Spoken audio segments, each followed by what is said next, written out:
Bienvenidos y bienvenidas a Incautos Bribones.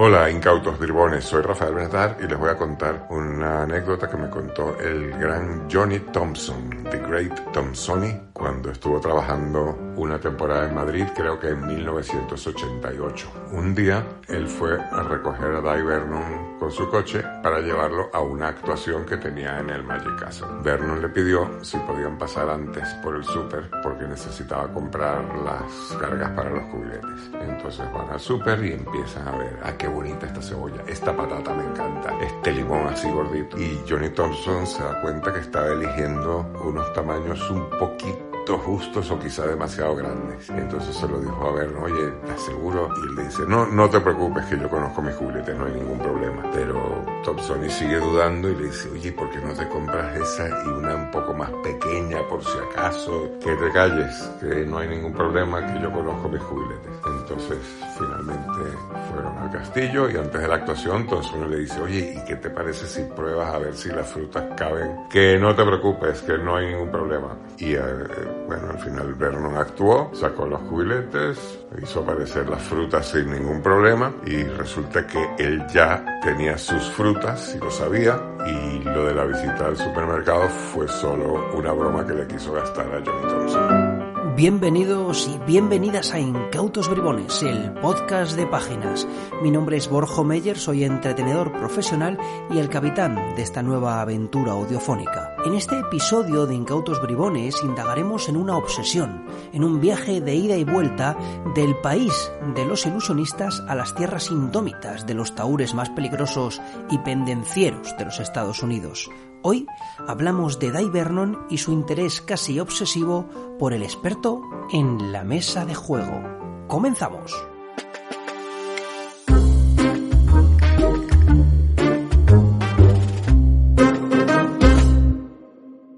¿Quién no conoce la figura de Professor? El profesor, el hombre que engañó a Houdini, como rezaba su tarjeta de visita, pero ¿cuántos conocen realmente su historia? Conocemos el toque de Vernon, su excelente rutina de cubiletes, un milagro de la China, y el práctico, ingenioso y no tantas veces presentado reacción emocional. En este episodio vamos a charlar con algunos ilustres amigos de un tema menos explorado, pero que creemos es interesante para hacernos una idea de la importancia, aún más si cabe, de la leyenda de la magia que fue Dai Vernon.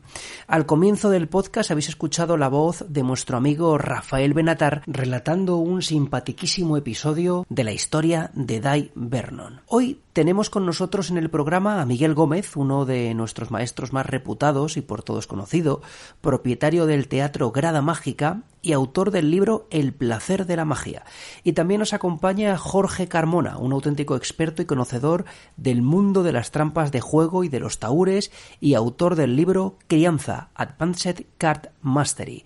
Para empezar, dejadme leer unas palabras de David Benn de la introducción del libro Revelación, que ilustran perfectamente la relación de Vernon con Lernace. La fascinación y la admiración que Vernon sintió por el texto de Lernace fue pertinaz. Con él se topó por accidente en 1905, cuando contaba 11 años, en una librería de la calle Bank de su Ottawa natal. De hecho, lo confundió con otro libro titulado Combined Treatise on Advanced Card Playing and Draw Poker, que su padre, un empleado de la Oficina de la Propiedad Intelectual del Gobierno de Canadá, mencionó haber recibido en su registro. Vernon regresó a Lernace una y otra vez a lo largo de los años como el amigo en quien uno busca consuelo e inspiración hasta el final, hasta el momento mismo en el que murió, en 1992, a los 99 años, con un ejemplar del libro junto a su lecho.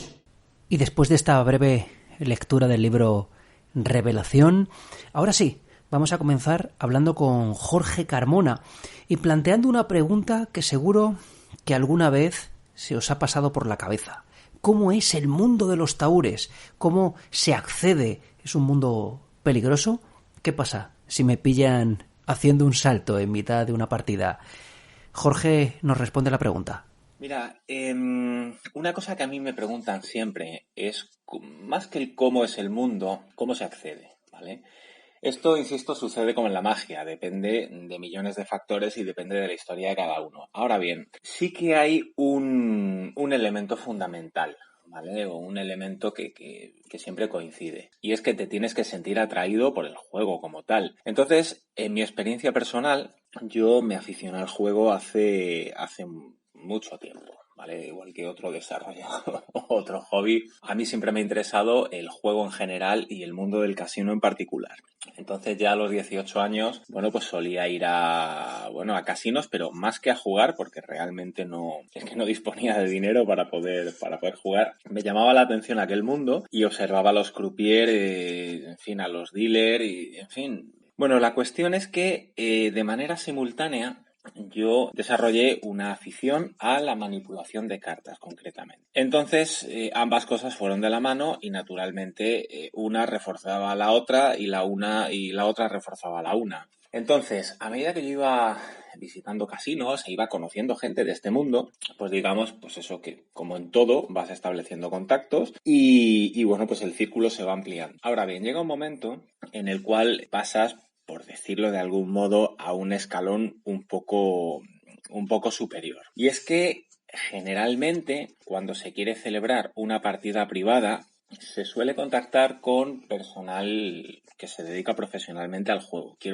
Me vengo a referir a personal de casino, pues tipo jefes de mesa, dealer, en fin. Entonces se celebra una partida en algún sitio privado y esta gente va, pues para garantizar de algún modo el juego limpio. ¿Qué sucede? En este punto, ya como eso ya no está regulado, está fuera de un casino, pues ya pueden darse famosas trampas o bueno, que básicamente es un crimen, básicamente es estafar a una o varias personas. Pues eso funciona un poco así. Entonces, una de las cosas que me suelen preguntar, que tú también me comentaste un día, es cómo es de peligroso. Pues hombre, el mundo del juego peligroso como tal no es. Quiero decir, naturalmente estoy obviando aspectos como la ludopatía, las adicciones y todo eso. Peligroso como tal no es. Lo peligroso es cuando se hacen cosas, se celebra una partida y se pretende hacer algo al margen de la legalidad. Pues claro, las personas dispuestas a hacer algo al margen de la legalidad están dispuestas a rebasar unas barreras que otras personas no estamos dispuestas a rebasar. Entonces, claro, ahí está el peligro. Cuando tú tienes delante a una persona con una moralidad distinta a la tuya, pues claro, pues puede haber un peligro, por supuesto. Y otra de las cosas que me preguntabas es, bueno, sí, ¿qué pasaba si se hacía un salto en una mesa, por ejemplo, una técnica? Bueno, realmente hay bastante de mito y de leyenda por consecuencia de los magos. Vamos a ver, el mundo de los taures es muy popular dentro de los magos porque lo tienen bastante idealizado. No tiene más que ver libros como Espercar Technic, que habla en una rutina que habla de Paul Rossini, pues habla de un casino y el ambiente elegante, sofisticado, en fin, realmente eso, bueno, pues puede ser que haya habido o haya en algún sitio ambientes así, pero eso no implica que no haya ambientes diametralmente opuestos. ¿Qué sucede? Pues que eso nos ha llevado también a pensar que en una mesa de juego se utilizan una serie de técnicas desarrolladas y pensadas para el entorno de magia. Entonces olvidamos que en la mesa de juego se siguen a rajatabla unos protocolos. En el caso de la mezcla y el corte, el protocolo más habitual, pero no el único, es mezclar dos veces, se llama hacer la ensalada, lavado, en fin, tiene muchísimas acepciones. Es una mezcla en dominó en la mesa y después un par de mezclas a la americana, después un corte por paquetitos tipo up the ladder, después una nueva mezcla americana y después un corte en mesa que se hace con una mano, cortar y completar. El tema de los saltos, bueno, tal y como se conocen en magia, pues eso es bastante poco práctico. No digo que no se hayan hecho, se han hecho adaptaciones de ese tipo de cuestiones al entorno natural de una mesa de juego. Ese tipo de cuestiones, ¿no? De hacer trampas rápidamente y tal, bueno, en el mundo real se reduce exclusivamente, por lo menos aquí en Europa, porque en Estados Unidos las reglas son un poquito más laxas, se reduce simplemente a stacking, es decir, mezclas clasificatorias dentro del protocolo, alguna carta marcada y alguna dada en segundas y eso, para poder ajustar el que se te haya ido alguna carta en la preparación. Entonces, teniendo eso claro, realmente que impera en una mesa de juego es el saber jugar. Pero vamos a irnos a lo que tú preguntas, ¿no? ¿Qué haces si haces un salto y se ve? O una mezcla falsa y se ve o algo así. Pues hombre, pues todo depende de las circunstancias en las que estés jugando y la gente con la que estés jugando. ¿Es recomendable? Ni mucho menos. ¿Va a ser positivo para ti? No. ¿Te van a matar? Pues hombre, pues no. Es que depende de dónde estés, ¿no? Y de la persona que tengas delante. Pero desde luego, lo que quiero transmitir con esta idea o con esta exposición es que el mundo de la mesa de juego, sea amateur o no, está, bueno, idealizado y bueno, creo que deberíamos de conocer un poco mejor el juego y las mecánicas del juego para poder hacernos una idea real de lo que realmente, valga la redundancia, es. Interesantísimo lo que nos cuenta Jorge, y yo creo que hilando este final y sobre todo para aquellos interesados en el mundo de los tahures, en el mundo de las trampas de juego, la pregunta para Jorge sería: ¿dónde podría comenzar a aprender las trampas de juego un iniciado, alguien que no tiene ni idea? Y otra pregunta más: dentro de ese aprendizaje, ¿qué papel ocupa el ERNAS? En este caso, yo aprovecho para hacer un pequeño apunte. Lo hago no por nada en especial, sino porque es una cuestión con la que me he encontrado muchísimas veces a lo largo del tiempo. Esta situación o esta cuestión es la siguiente. Una persona que ha estudiado, distintos manuales para conocer las trampas de juego más habituales y te hace una demostración de juego. Resulta que esta persona se nota que no sabe jugar, que nunca ha jugado. Claro, esto genera una sensación muy extraña porque se está tratando de hacer una demostración sobre algo de lo que se supone que la persona es un experto y realmente se perciben cuestiones que ponen en duda esta cuestión. ¿Por qué es? Pues porque esta persona no sabe jugar y como no sabe jugar, desconoce totalmente las mecánicas y los protocolos que hay en el juego. Por ejemplo, hay determinadas formas de sujetar el mazo que no se permiten en una mesa de juego. Por ejemplo, el agarre de Ernase, por ejemplo, el agarre que Ernase explica para hacer la dada de abajo, la dada de abajo y la dada en segunda también, pues son agarres que no se permiten en una mesa de juego. Entonces, ¿qué sucede? Yo lo primero que recomiendo es que la persona aprenda a jugar. En el caso del póker, pues que conozca distintas variedades de póker. En el caso del blackjack, que juegue al blackjack y que conozca, lea acerca del asunto de contar cartas. ¿Qué hay de verdad? ¿Qué hay de no verdad? En fin, conocer un poco la historia de esto de contar cartas y tal. Una vez adquiera esa educación, ese conocimiento, esa formación, ya sí puede entrar a conocer mejor cómo se hacen las trampas de juego. ¿Por qué? Pues porque las trampas de juego hay que meterlas en su contexto. Quiero decir, los magos están preocupados por dar de abajo, por ejemplo, en el caso de Marlo, que a mí me gusta mucho Marlo, como algunos de vosotros sabéis. Marlo, por ejemplo, su preocupación principal con las dadas era, como se ve en Revolutionary Card Technique, era utilizar un agarre universal para dar del centro, dar de abajo, dar en segunda. Él lo llamó el Master Grip. Bueno, realmente en una mesa de juego lo interesante no es que sea el agarre uniforme, porque no te vas a poner a dar de abajo, a dar en segunda y mucho menos a dar del centro. Lo más preocupante es que el agarre sea un agarre totalmente natural y en segundo lugar el ritmo. Entonces, ¿qué sucede? Conociendo el juego, puedes desarrollar una capacidad crítica para saber qué es lo que puede funcionar y qué es lo que puede no funcionar. Entonces, desarrollando esa capacidad crítica y teniéndola, ya sí te comento, los mejores manuales, en mi opinión, para iniciarse en las trampas de juego, es el material de Steve Forte. Steve Forte tiene unos vídeos, los Gambling Protection Series, que me parecen una absoluta maravilla.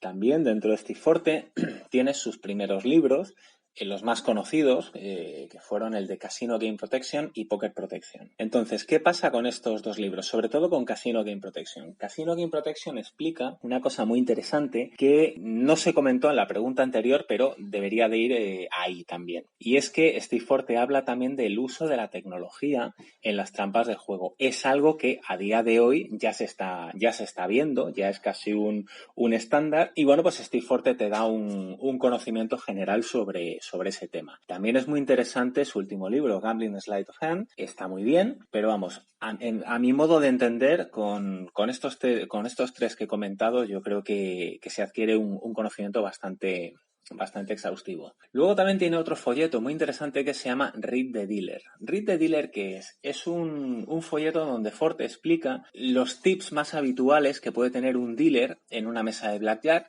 pues para tratar de interpretar su lenguaje no verbal en beneficio tuyo en el juego. Esto es como una aplicación práctica de lo que es esto que está tan de moda, ¿no? De los mentalistas, de la lectura en frío. Por lo tanto, es muy interesante ver las analogías, las similitudes que existen entre los magos y los taures. Por ejemplo, los magos utilizan los vistazos, los taures también. ¿En qué se diferencian? En el contexto. El mago utiliza el salto y el taur también. ¿En qué se diferencia? En el contexto. Entonces, ¿qué papel ocupa el Ernase en el desarrollo del iniciado, ¿no? que se quiere iniciar en trampas de juego? Pues muy sencillo. El Ernase es un libro que explica muchísimos conceptos muy interesantes, pero sería bueno entender que esos conceptos relacionados con la mesa de juego no hay que descontextualizarlos. Entonces, es muy interesante conocer las mecánicas del salto y conocer las mecánicas de los empalmes, aunque, por ejemplo, los empalmes es que apenas se usan en la mesa de juego, ¿no? Esto de coger la baraja, empalmar varias cartas y todo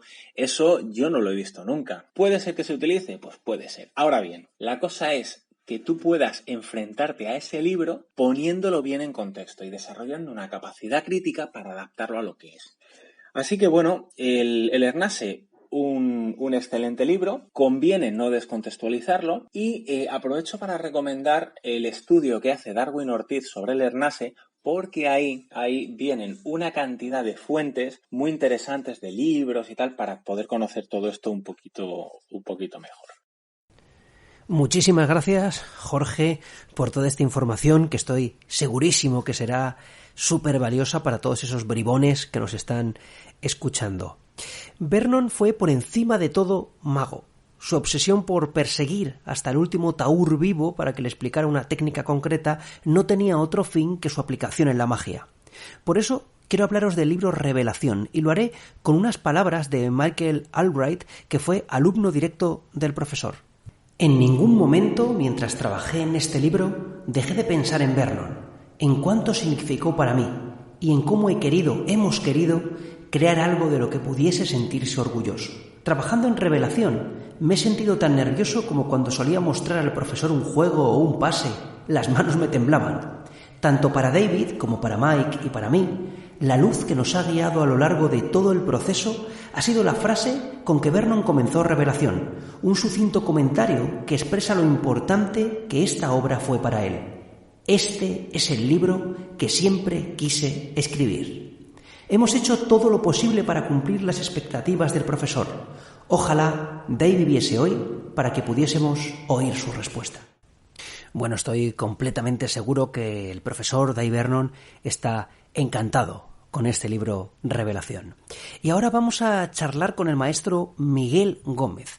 Si os parece, vamos a comenzar preguntándole a Miguel cómo han influido las trampas de juego en la cartomagia española. Más allá de la información que pueda existir, que no lo sé, yo voy a hablar de mi experiencia personal. La mayoría de los textos de mis comienzos estaban exclusivamente relacionados con la magia, no con las trampas de juego. Los libros de Ciró, Bernat y Fábregas, los primeros libros de Florensa, en los que había, eso sí, alguna presentación relacionada con el juego, pero siempre desde el ámbito del ilusionismo, de la magia, ¿no? Sin embargo, es curioso porque yo tenía personas conocidas, mayores, vecinos, parientes, amigos del pueblo, mayores que yo, que sabía que jugaban a las cartas y que te dejaban a veces estar con ellos mirando mientras hacían sus juegos de apuestas, a veces con simplemente apuestas sencillas, a veces con más dinero, ¿no? Como jugaban jugaban a la brisca, al gilei, a tute, y curiosamente todos sabían hacer algún truco de magia. Y eso sí que me llamó la atención. Es decir, no tenían ninguna relación ni libros de magia. Yo les preguntaba, como yo era aficionado, ya de chiquitín, pues les decía, ¿pero tenéis algún libro? O no, eran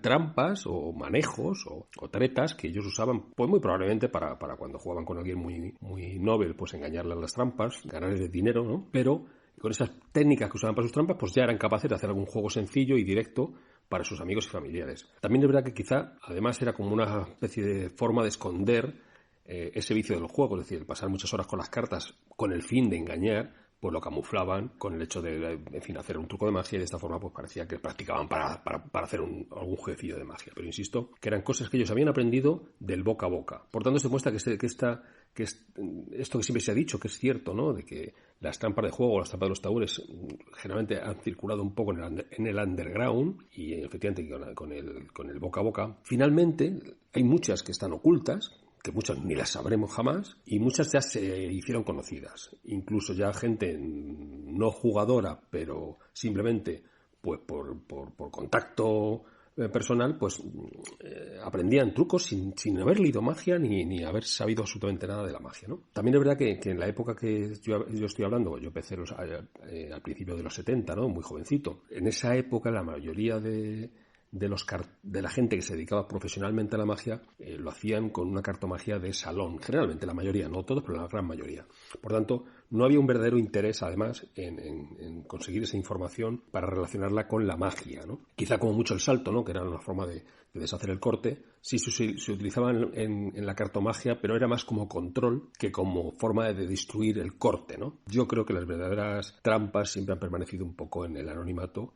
Y sí he de decir también que, bueno, que estoy seguro que las trampas de juego, aunque solo sea por esto, sí han influido ligeramente, ¿no? En la cartomagia española, por lo menos en aquella época. Esta es la información que yo puedo hablar un poco de mi experiencia personal, y que estoy seguro que, por lo que he hablado con otros magos, pues mucho más antiguos, ¿no? Y que eran adultos en esa época que yo empezaba, pues prácticamente a todos les pasaba igual. No había un gran conocimiento de trampas de juego reales, ¿no? Pequeñísimas excepciones, pero prácticamente nada. Y seguimos un poco indagando en todo esto porque, Miguel, como experto cartomago que eres, ¿qué supuso la aparición del experto en la mesa de juego en español? Importante, ¿y este nuevo trabajo, Revelación, qué aporta a los apasionados de la magia?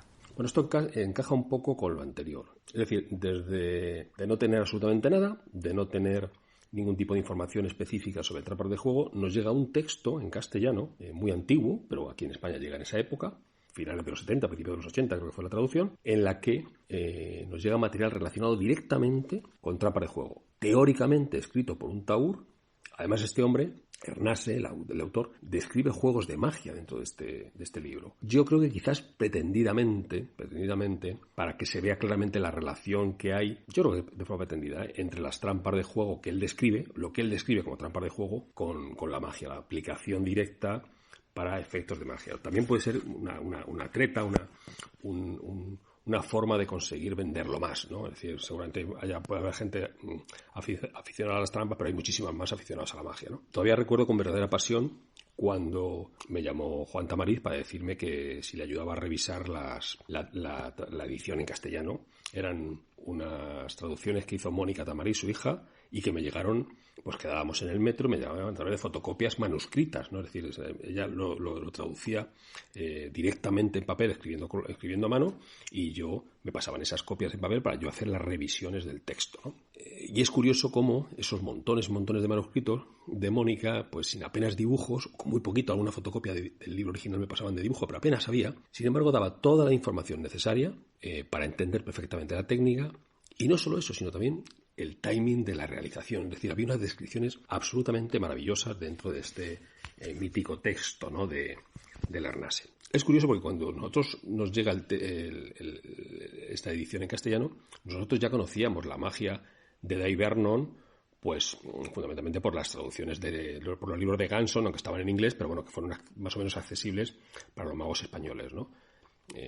Incluso muchísimos textos más. Digamos que el experto, siendo un libro antiguo, nos llega bastante después de otros textos, ¿no? Pero fundamentalmente ya conocíamos a Vernon y aún así, pues la lectura del Ernase fue una auténtica bombazo, ¿eh?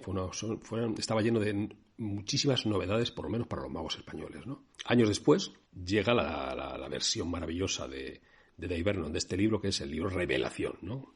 Teniendo en cuenta que es el libro el Ernase había sido el libro de cabecera de Vernon, ahí ya por fin Vernon nos cuenta cosas que no había escrito en sus propios textos, ¿no? Es decir, ahí ya nos matiza, nos aclara, nos reinterpreta y nos vuelve a abrir nuevas vías para usar las técnicas de este libro en la magia, ¿no? Claro, Vernon incorpora su magistral y única visión de la magia en esas técnicas y en los juegos.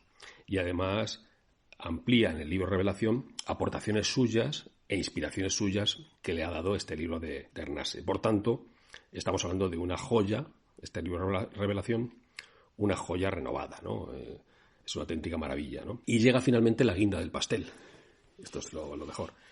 Llega hasta la última nueva edición de Revelación, que lo que hace de alguna forma es engalanar más, añadir nueva información no publicada, añade pues toda la belleza de las fotos, de las manos de Vernon, de textos manuscritos originales, de cartas, un montón de información histórica, que lo que hace ya de este libro es hacer una obra imprescindible, ¿no? La nueva edición de Revelaciones es una obra imprescindible para los amantes de la cartomagia.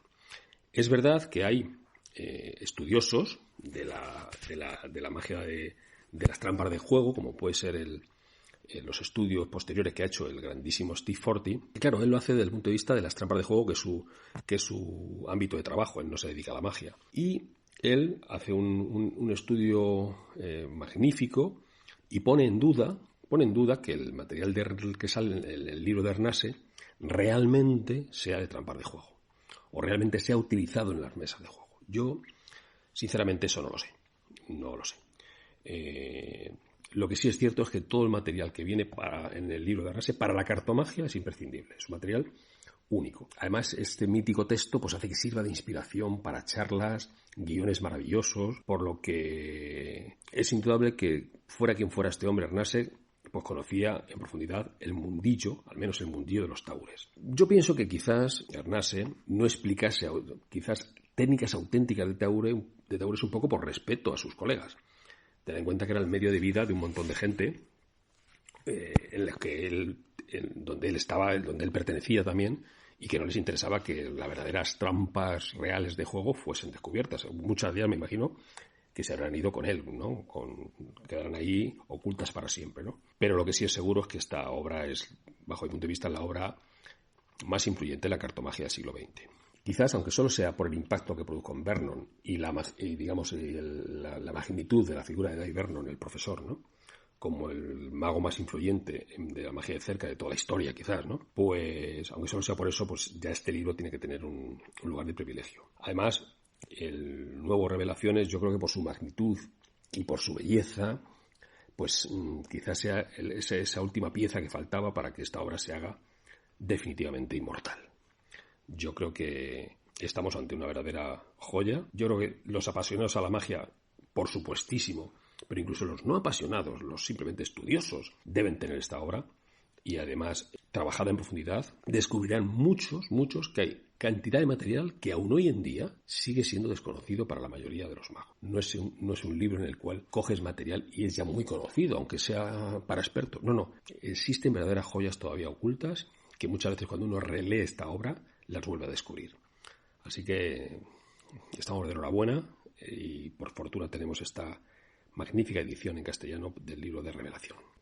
Por supuestísimo, Miguel, que han sido de valor. Estoy seguro que los amigos y las amigas bribonas de este podcast habrán quedado encantados con esta respuesta.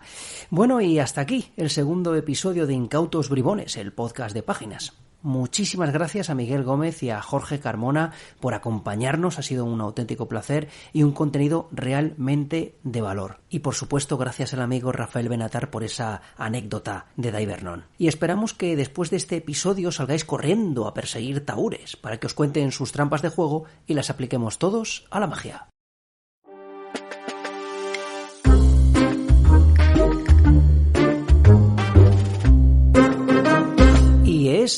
se acaba, pero antes suscribiros a nuestra newsletter, es gratuita y a partir de ahora vendrá llena de contenido mágico y lo mejor de todo, tendréis acceso a sorpresas muy potentes para los amigos y amigas de la familia Páginas. ¿Dónde? Muy fácil, entráis en librosdemagia.com y allí podréis suscribiros. Y por cierto, feliz Navidad a todos y todas. Esperamos que hayáis pasado una noche estupenda y que para Papá Noel os hayan traído muchos libros de magia. En una semana volvemos con un nuevo episodio de Incautos Bribones. Adiós.